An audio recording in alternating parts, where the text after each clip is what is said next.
taking advantage of another day to talk about the simple life. It sounds absurd when you say it out loud. Live with less. In a world that rewards more money, more status, more noise, choosing less can look like failure. But it might be the smartest decision you ever make. More than 150 years ago, Henry David Thoreau understood something most people still miss. In 1845, he did what everyone around him considered irrational. He built a small cabin near Walden Pond and lived with almost nothing. Not because he was bitter, not because he had lost. He was running an experiment. His question was simple. Does having less create more freedom than having more? Look at modern life. It drains you without announcing itself. It takes your attention first, then your time, then your energy, and it convinces you this is normal.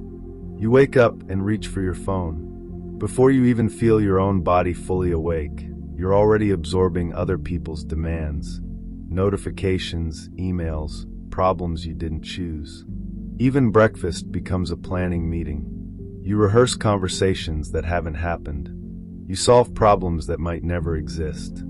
Your mind can't simply sit there and taste the coffee, hear the morning, feel the moment. It runs toward the future, trying to control what isn't real yet. That's like trying to hold water with open hands. The harder you squeeze, the more it escapes, and the more anxious you become. Then comes the day. Traffic filled with podcasts and news because silence feels dangerous. Work that never ends, emails that multiply, meetings that could have been 2 sentences, urgent requests you can't even tell are important. You stay busy without knowing if you're doing what matters. And at night, even rest becomes work. Endless options, endless scrolling. You spend 20 minutes choosing what to watch, and when you finally pick something, part of you wonders if you chose wrong. You wanted peace. You got another decision. So here's the question. When was the last time you stopped and actually felt alive? Not productive, not entertained, alive. Thoreau looked around in 1845 and saw the same trap, without smartphones, without social media. People working more and more to buy things they didn't need, maintaining houses that owned them, accumulating objects that generated more work. If the trap existed then, the core problem isn't technology. It's the way we define success, the way we measure value, the way we accept a script without asking who wrote it. So Thoreau asked a revolutionary question.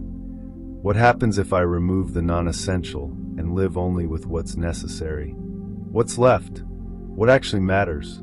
He built the cabin. He planted food. He lived simply for 2 years. And the courage in that isn't physical, it's philosophical. It's the courage to look at your life and admit you might be the one complicating it, that you could choose differently. What he discovered is uncomfortable for a culture built on consumption. The minimum was enough. Simplicity wasn't deprivation. It was freedom. Because the less you need, the less you can be controlled.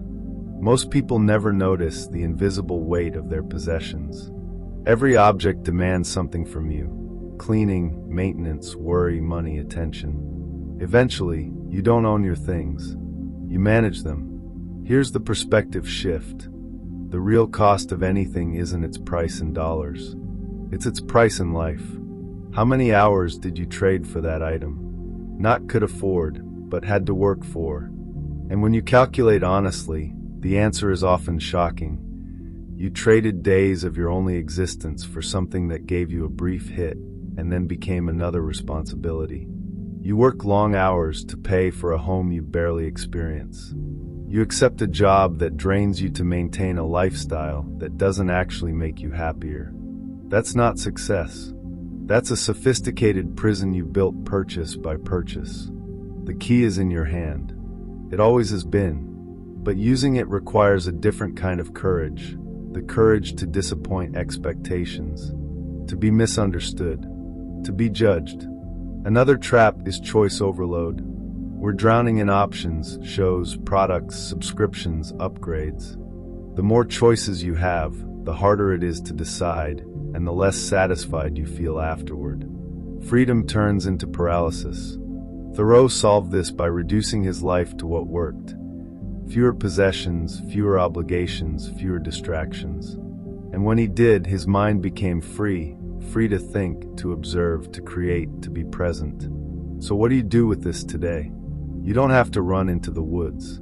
You just have to start questioning. Pick one room. Hold each object and ask, do I use this? Does it serve a real purpose? Would my life truly be worse without it? If not, let it go. Donate it. Sell it. Remove the weight. Then look at your commitments the same way.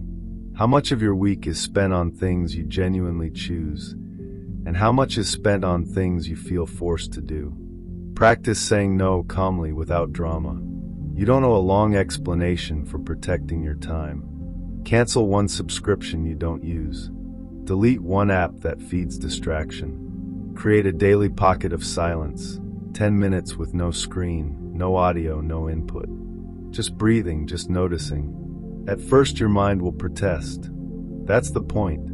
You're meeting the part of yourself you've been running from. A simple life isn't a trend. It's a decision to stop trading your life for noise. True luxury isn't more stuff. It's more time, more attention, more peace. So ask yourself one direct question. What do I actually need to live well? The honest answer is usually much less than you've been taught to believe. And notice what happens when you reduce. You don't lose your life, you get it back.